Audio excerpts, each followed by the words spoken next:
오늘 이 밤에는 먼저 제 이야기를 나누면서 좀 말씀을 시작했으면 좋겠습니다.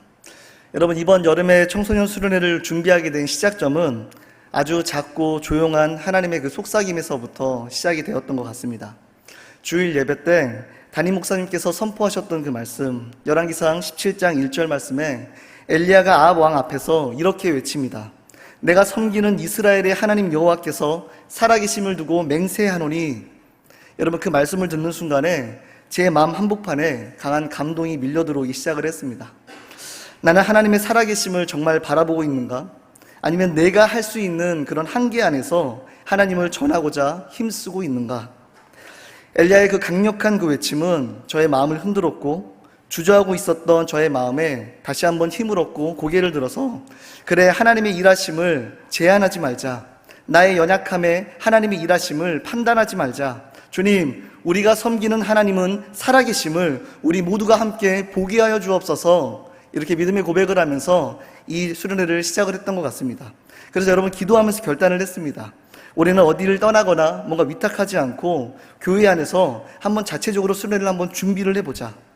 여러분, 두렵고 굉장히 떨렸습니다. 무모한 도전처럼 그렇게 보이기도 했습니다. 그냥 졸업하고 할 걸. 아직은 내가 너무나 부족한데 과연 내가 정말 그걸 감당할 수 있을까? 하지만 그때 하나님께서 저의 마음에 이런 질문을 주셨습니다. 믿음으로 한 걸음을 한번 내딛어보지 않을래? 여러분, 우리가 기도를 할 때 우리는 믿음을 주세요 라고 그렇게 말을 합니다. 그런데 믿음을 달라라고 했더니 하나님은 그 믿음을 써야만 하는 그런 환경으로 우리를 초대를 하십니다. 정말 하나님이 살아계신다는 걸 아이들이 꼭 알 수 있도록 하나님 역사하여 주옵소서 라고 기도를 했더니 그 살아계심을 보여주실 무대를 우리에게 맡기시는 것입니다. 여러분, 믿음의 환경은 바로 이러한 배 밖으로 나아가는 것임을 여러분 기억하시기를 바랍니다. 두렵지만 이건 하나님이 주신 기회다라는 그런 생각이 들었습니다. 우리가 기도했던 그대로 하나님이 일하고 계셨던 것입니다. 그래서 오늘은 이 말씀을 우리가 함께 나누고자 합니다. 여러분, 믿음을 구하면 하나님은 우리가 믿음을 선택할 수밖에 없는 그런 자리를 준비를 하신다는 것, 우리에게도 그런 자리가 있다라는 것, 그리고 그 자리에 서 있었던 그 베드로에 대한 이야기를 우리가 함께 나누고자 합니다. 사랑하는 성도 여러분, 그렇다면 우리가 한 가지 한번 중요한 질문을 좀 가져봤으면 좋겠습니다. 여러분, 믿음은 도대체 뭘까요? 믿음이란 뭘까요? 우리는 종종 믿음을 감정의 어떠한 문제로 생각을 합니다. 내 마음이 뭔가 든든하면 믿음이 있다라고 느끼고, 두렵고 흔들리면 믿음이 없다라고 우리는 생각을 합니다. 그러나 성경이 말하는 믿음은 여러분 단순한 그런 감정의 이야기가 아닙니다. 믿음은 하나님의 말씀에 반응하는 그런 삶의 방향이고 결단임을 여러분 기억하시기를 바랍니다. 성경을 보면 놀랍게도 하나님은 우리가 그분을 믿겠다라고 고백을 할 때 그 믿음을 사용하지 않고서는 지나갈 수 없는 그런 환경으로 우리를 이끄시는 경우들을 너무나 많이 발견하게 됩니다.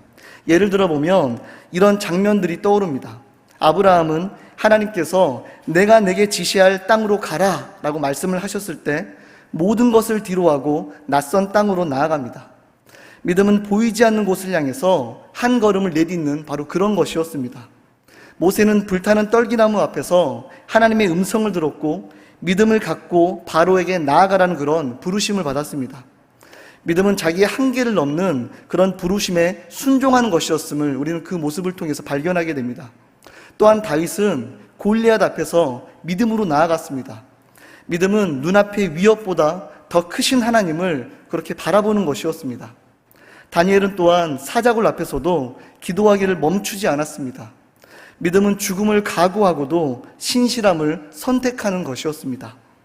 이처럼 성경은 믿음을 말을 할 때요, 언제나 결단의 자리, 한 걸음, 응답해야 할 그런 상황을 함께 보여줍니다. 그리고 그 자리에서 하나님의 살아계심을 드러내시는 것입니다. 여러분, 이것이 바로 하나님의 방법입니다. 우리가 사랑을 구하면 사랑을 해야 할 그런 상황이 우리에게 찾아옵니다. 우리가 용서를 구하면 용서하기 어려운 그런 사람을 만나게 하십니다. 우리가 믿음을 구하면 믿음을 행동으로 보일 수밖에 없는 그런 상황을 우리에게 허락하시고 인도를 하십니다. 여러분, 그때 우리는 놀라게 됩니다. 어떻게 이런 일이 생길 수가 있지? 왜 하필 지금 이런 타이밍에 이런 일들이 벌어지는 걸까? 하지만 그 순간에야말로 하나님께서 기도에 응답하시는 방식일 수 있음을 여러분 기억하시기를 바랍니다. 그 상황은 우리를 시험하시려는 것이 아니라 우리를 통해 하나님의 살아계심을 보이기 위한 그런 무대일 수 있음을 여러분 기억하시기 바랍니다. 그리고 그런 상황에 대해서 잘 설명해 주는 본문이 바로 오늘 우리가 함께 읽은 본문 말씀입니다. 여러분, 그들은 지금 갈릴리 바다 한가운데 바람과 풍랑 속에서 노를 젓고 있었습니다. 그런데 그 순간에 한 사람이 물 위를 걸어옵니다. 제 아들은 처음에 유령이라고 착각을 하고 두려워했지만 그분은 분명하게 말씀을 하십니다. 안심하라, 나다, 두려워하지 말라. 그때 베드로가 말을 합니다. 주여, 만일 주시거든 나를 명하사 물 위로 오라 하소서. 그리고 예수님은 말씀을 하십니다. 오라. 여러분, 이 장면은 믿음이라는 것이 무엇인지, 그리고 믿음을 구했을 때 하나님이 어떻게 반응을 하시는지를 정말 가장 선명하게 보여주는 그런 장면 같습니다. 이제 우리도 이 장면 안에서 한번 깊이 이 믿음을 살펴보기를 원합니다. 여러분, 그날 밤에 풍랑 한복판에서 베드로가 어떤 믿음을 드러냈었는지, 그리고 우리가 오늘 그 믿음을 어떻게 삶 속에서 적용할 수 있을지 한번 천천히 살펴보기를 원합니다. 우리 그럼 본문 한번 말씀을 다시 한번 떠올려 볼까요? 예수님은 여러분 제자들을 먼저 배워 태우시고요, 무리를 보내신 뒤에 혼자 산에 올라가서 기도를 하기 시작을 하십니다. 그리고 시간이 흐릅니다. 밤 사경, 즉 새벽 3시부터 6시 사이. 여러분, 이 시간은 사람이 가장 지치고 무기력해지는 바로 그 시간에 제 아들은 풍랑을 만나서 바다 한가운데서 애를 쓰면서 그렇게 노를 젓고 있었습니다. 여러분, 이 장면은 단순한 어떤 기적의 어떤 그런 사건이 아니라 우리의 삶의 영적 현실을 그대로 보여주는 그런 이야기입니다. 우리는 예수님을 따라 순종을 하면서 배에 올라탑니다. 그리고 주님의 명령대로 저편으로 가라라는 그 말씀을 따라서 삶을 시작을 합니다. 하지만 그 길 위에서 여러분, 우리는 생각지도 못한 그런 풍랑을 만나게 됩니다. 순종을 했는데, 기도를 했는데, 말씀을 따라 살기로 내가 결단을 했는데 오히려 더 큰 문제와 시련이 찾아오는 바로 그런 순간, 여러분, 그때 우리는 낙심을 합니다. 내가 뭘 잘못했나? 하나님이 나를 떠나신 걸까? 하지만 여러분, 본문은 우리에게 분명히 말을 합니다. 제자들이 풍랑을 만난 것은 불순종의 결과가 아니라 바로 순종의 길 위에서였다라는 것입니다. 여러분, 여기서 우리는 하나님의 중요한 방식을 하나 발견할 수가 있습니다. 하나님은 때로 우리를 풍랑 속으로 보내십니다. 그리고 그 풍랑 속에서야말로 비로소 우리가 예수님을 향해 시선을 들게 되는 그런 순간이 찾아오게 된다는 것입니다. 여러분, 이쯤에서 우리가 집중해야 될 한 가지의 장면이 있습니다. 바로 예수님께서 그 제자들에게 바다 위를 걸어서 오신다라는 그런 사실입니다. 여러분, 한번 상상을 해보시기를 바랍니다. 풍랑 속에서 사투를 벌이고 있는 그런 제자들, 물은 배 안으로 막 들이치고 있고요, 새벽 공기는 너무나 차갑고 팔과 다리는 이미 너무나 지쳐있는 그런 상태였습니다. 여러분, 그 순간에 어딘가에서 사람의 형상이 물 위를 걷고 다가오는 것입니다. 성경은 이렇게 이야기를 합니다. 마태복음 14장 26절 말씀을 보면 제자들이 그가 바다 위로 걸어오심을 보고 놀라 유령이라 하며 무서워 소리를 지르거늘. 믿음이 좋은 제자들도 그 밤에는 예수님을 알아보지를 못했습니다. 여러분, 왜 그랬을까요? 고통이 너무나 크면, 두려움이 너무나 크면 하나님의 임재도, 하나님 내 곁에 계심에도 불구하고 오히려 그 두려움 때문에 그 모습을 왜곡해서 바라볼 수밖에 없다라는 것입니다. 사랑하는 여러분, 오늘 우리의 삶에도 이런 밤 사경의 순간이 있지는 않으십니까? 갑작스러운 병이나 수술, 자녀의 어떤 그런 방황, 경제적인 곤란, 관계의 단절, 예배와 기도가 메마른 그런 시기. 여러분, 그런데 그런 밤의 시간에 주님이 찾아오십니다. 다만 우리가 그분을 유령처럼 느낄 정도로 지금 당장은 낯설고 두렵게 느껴질 수 있는 그런 방식으로 때론 우리에게 찾아오실 수 있음을 여러분 기억하시기를 바랍니다. 하지만 예수님은 그 제자들에게 외치십니다. 안심하라, 나다, 두려워하지 말라. 여러분, 이 말씀을 조금 쉽게 말을 하면 내가 여기에 있다, 그러니까 두려워하지 말아라 라고 그렇게 말씀을 하고 계시는 겁니다. 여러분, 이 한 문장이 굉장히 마음 깊이 다가옵니다. 지금 우리가 아무리 절망의 풍랑 속에 있더라도 여러분, 주님이 우리와 함께 하신다라면 거기가 바로 은혜의 장소임을 여러분 꼭 기억하시기를 바랍니다. 믿음은 평안한 그런 환경에서 자라지 않습니다. 오히려 바람이 불고 파도가 치는 바로 그 밤에 주님의 음성을 듣고 그분을 바라보는 그 순간에 여러분, 그때서야 비로소 우리의 믿음이 깨어난다는 것을 여러분 꼭 기억하시기를 바랍니다. 여러분, 정리를 하자면 하나님은 우리가 순종하는 길을 가다가 풍랑을 때때로 만나기도 하십니다. 그러나 그 이유는 단 하나, 그 자리에서 살아계신 하나님을 경험하게 하시기 위함임을 여러분 꼭 기억하시기를 바랍니다. 사랑하는 여러분, 믿음이란 고요한 호수 위에 놓인 그런 평화가 아닙니다. 믿음은 풍랑 속에서 눈을 들어서 주님을 바라보는 선택을 하는 것입니다. 여러분, 바로 그 선택 앞에서 오늘 본문 속에 베드로가 서 있는 것입니다. 베드로는 믿음으로 물 위를 걸었습니다. 여러분, 그건 상상조차 할 수 없는 놀라운 기적의 순간이었습니다. 하지만 동시에 그 기적의 중심에는 한 가지의 조건이 있었습니다. 여러분, 무엇이었을까요? 바로 시선이 오직 예수님께 고정되어 있었다라는 것입니다. 성경은 말을 합니다. 마태복음 14장 29절부터 30절 말씀을 우리가 함께 읽도록 하겠습니다. 시작. 오라 하시니 베드로가 배에서 내려 물 위로 걸어서 예수께로 가되 바람을 보고 무서워 빠져가는지라. 아멘. 그는 예수께로 가고 있었던 그런 중이었습니다. 그런데 바람을 보고 무서워졌습니다. 그리고 그 순간에 빠지기 시작을 했습니다. 믿음이 한순간에 사라진 것이 아니었습니다. 믿음은 여전히 있었습니다. 하지만 여러분, 시선이 바뀌자 행동도 결과도 바뀌게 되어지는 것입니다. 여기서 우리는 중요한 신앙의 진리를 발견을 하게 됩니다. 믿음은 어디를 보느냐에 따라서 지속되기도 되고 무너지기도 한다는 것입니다. 여러분, 이걸 조금 더 현실적으로 한번 설명을 해볼까요? 우리가 삶에서 하나님만 바라보고 기도를 하며 그렇게 시작한 일들이 있습니다. 사업, 결혼, 또한 자녀의 교육 혹은 사역. 처음에는 분명히 하나님을 바라보면서 결단을 했죠.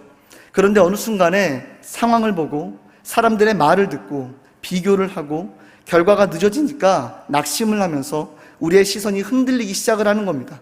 그 시선이 바람을 보기 시작을 할 때 마음속 두려움은 커졌고 그 두려움은 결국 우리의 발걸음을 멈추게 합니다. 여러분, 믿음은 시선의 싸움임을 여러분 꼭 기억하십시오. 내 감정이 아니라 지금 나의 눈이 어디를 향하고 있는가, 여러분, 이게 결국 믿음을 결정짓는 것입니다. 그리고 여기서 중요한 것은 예수님은 베드로가 빠질지를 몰랐을까요? 그분이 모르셨을까요? 알고 계셨습니다. 여러분, 그럼에도 불구하고 예수님은 베드로에게 오라고 말씀을 하십니다. 왜 그렇게 말씀을 하셨을까요? 예수님은 베드로가 실패를 하더라도 그 실패의 자리에서 하나님의 은혜를 더 깊이 경험하게 하시려는 그런 계획이 있으셨기 때문에 그렇습니다. 실제로 베드로가 빠져들자 예수님은 곧바로 손을 내밀어서 그를 붙잡아 주십니다. 믿음이 적은 자여, 왜 의심하였느냐? 여러분, 이 말씀은 때로는 책망처럼 그렇게 들리실 수도 있지만 사실은 굉장히 따뜻한 말처럼 다가올 때가 있습니다. 베드로는 믿음이 없었던 것이라 적었던 것입니다. 예수님은 그 적은 믿음마저도 귀하게 여기십니다. 그리고 그를 다시 일으켜 세우시는 것입니다. 사랑하는 성도 여러분, 우리도 마찬가지입니다. 믿음으로 한 걸음을 내딛었지만 혹시 지금 빠져들고 있는 것처럼 느껴지지는 않으십니까? 기도는 했지만 응답이 없고 믿음으로 나아갔는데 열매는 보이지 않고 오히려 상황은 더 악화되어지고 있다라고 그렇게 느껴지지는 않으십니까? 그때 우리의 마음에는 수많은 유혹이 다가옵니다. 이건 아니었었나 봐. 내가 너무 무모했었나 봐. 내가 주님의 음성을 잘못 들은 걸지도 몰라. 그러나 여러분, 베드로가 주님의 음성을 잘못 들은 것이 아닙니다. 그는 정확하게 들었고 정확하게 순종을 했습니다. 다만 시선이 흔들렸을 뿐입니다. 그리고 주님은 그 순간조차도 은혜로 바꾸시는 분이심을 여러분 믿으시기를 바랍니다. 빠진 베드로를 건지신 그 주님은 그를 다시 배로 데리고 올라가십니다. 그리고 그 순간에 바람이 멈춥니다. 여러분, 이건 단순한 바람이 그친 그런 사건이 아닙니다. 주님이 함께 하시는 그 순간에 가장 무섭던 환경조차 잠잠해질 수 있다라는 그런 표적을 우리에게 보여주고 계시는 것입니다. 믿음은 우리의 완벽함에서 오는 것이 아닙니다. 믿음은 흔들릴지라도 다시 주님을 바라보는 능력임을 여러분 기억하시기를 바랍니다. 여러분, 정리를 하자면 베드로가 물 위를 걸을 수 있었던 이유는요, 자신의 믿음이 강해서가 아니라 그의 시선이 주님께 고정되어 있었기 때문입니다. 그리고 그가 빠졌던 이유는 믿음이 완전히 사라져서가 아니라 그의 시선을 환경으로 돌렸기 때문에 그렇습니다. 저는 여러분 이 부분에서 굉장히 큰 은혜를 받았습니다. 믿음이 커서 물 위를 걸었던 것이 아니고, 믿음이 없어서 그가 물을 빠진 것이 아니며, 오직 시선이 주님께 고정되어 있었기 때문에 그가 그 위를 걸었다라는 것입니다. 저는 그동안에 믿음이 큰 사람들을 많이 만났었습니다. 그들과 비교를 하면서 나의 믿음은 너무나 초라해 보이기만 했습니다. 진짜 믿음의 크기를 따져보면 정말 겨자씨만한 믿음이 나의 믿음일 거라는 그런 생각을 정말 동의할 수밖에 없었습니다.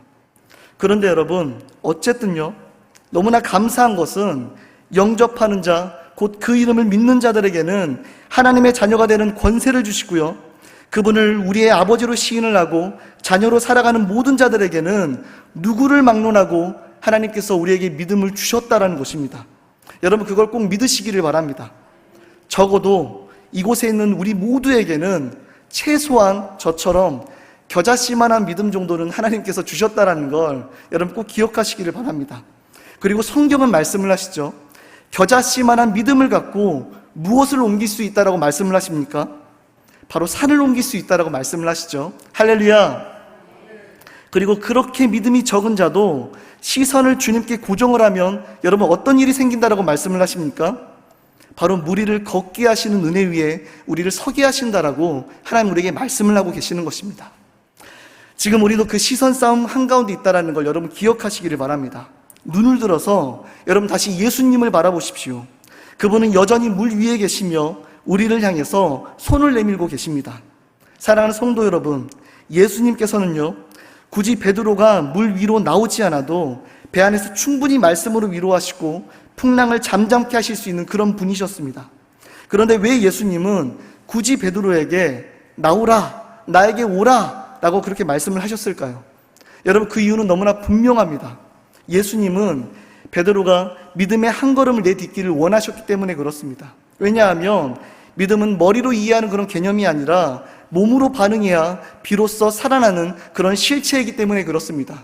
믿음은 바라는 것들의 실상이요, 보이지 않는 것들의 증거니, 여러분, 배 안은 우리에게 너무나 익숙합니다. 내가 컨트롤할 수 있는 그런 환경, 내가 계산할 수 있는 그런 한계 안에서의 세계를 이야기를 합니다. 그런데 주님은 때로 우리에게 말씀을 하십니다. 이제 그 배 밖으로 나와보지 않겠니? 여러분, 배 밖은 두렵습니다. 논리적으로 설명되지 않고요, 주변에 걷는 사람도 없고요, 뛰어내리는 순간 여러분 우리의 손에 쥐어지는 건 아무것도 없는 바로 그러한 공간입니다. 하지만 동시에 거기에서만 예수님을 실제로 경험할 수 있는 그런 일들이 있다는 걸 여러분 꼭 기억하시기를 바랍니다. 여러분, 우리는 흔히 이렇게 기도를 합니다.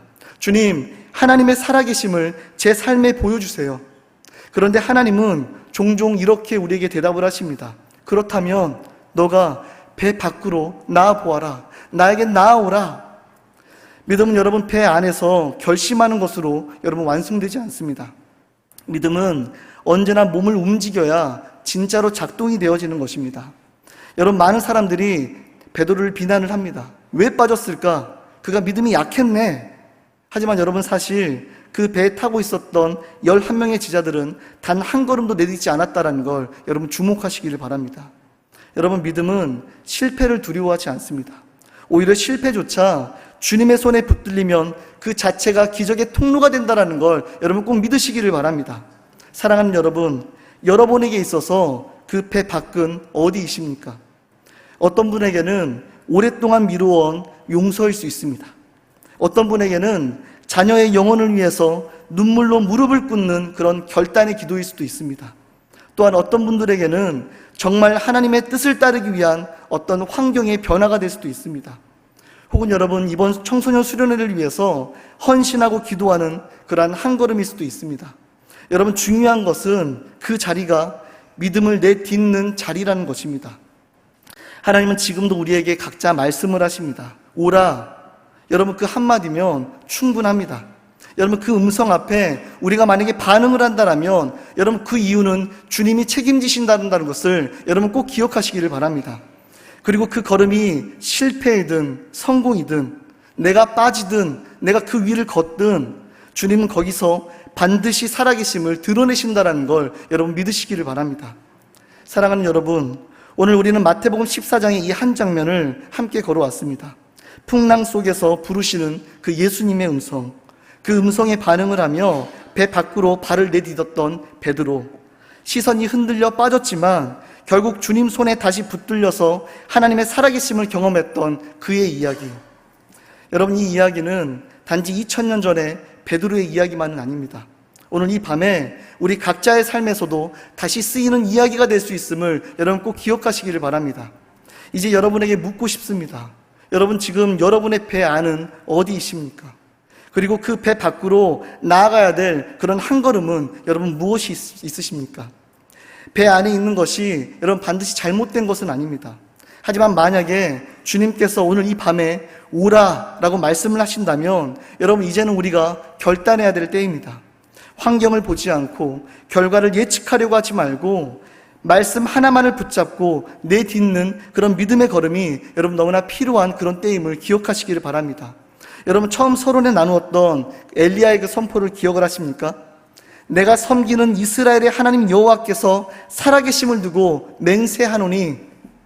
여러분, 이 고백은 단지 한 예언자의 선언이 아니었습니다. 그는 실제로 비를 멈추게 하시는 하나님을 경험을 했고요, 기도를 통해서 다시 비를 내리게 하시는 하나님을 눈으로 바라볼 수 있었습니다. 여러분, 그리고 그 기적을 통해서 온 이스라엘이 여호와 하나님의 살아계심, 그 놀라우심을 발견하고 경험하는 시간이 되었습니다. 여러분, 저는 이 말씀을 준비를 하면서 이 고백이 이번 여름 우리 교회와 여러분의 삶 가운데 다시 살아나기를 간절히 소망을 합니다. 청소년부 수련회 가운데에서 우리 자녀들 안에서, 그리고 이 자리에 계신 여러분 한 사람 한 사람의 삶에 하나님의 살아계심이 선포되어지기를 예수님의 이름으로 축복을 합니다. 풍랑을 보고도 물 위를 걷게 하시는 분, 빠져도 다시 붙들고 일으키시는 분, 말씀 한마디로 오라라고 부르시는 그 하나님 앞에 오늘 우리가 믿음의 한 걸음을 내딛기를 간절히 소망을 합니다. 여러분, 주님은 배 밖에서 우리를 부르고 계신다라는 걸 여러분 꼭 기억하시며 그 은혜를 누리며 경험하는, 하나님의 살아계심을 경험하며 증거하는 삶이 되시기를 예수님의 이름으로 축복합니다.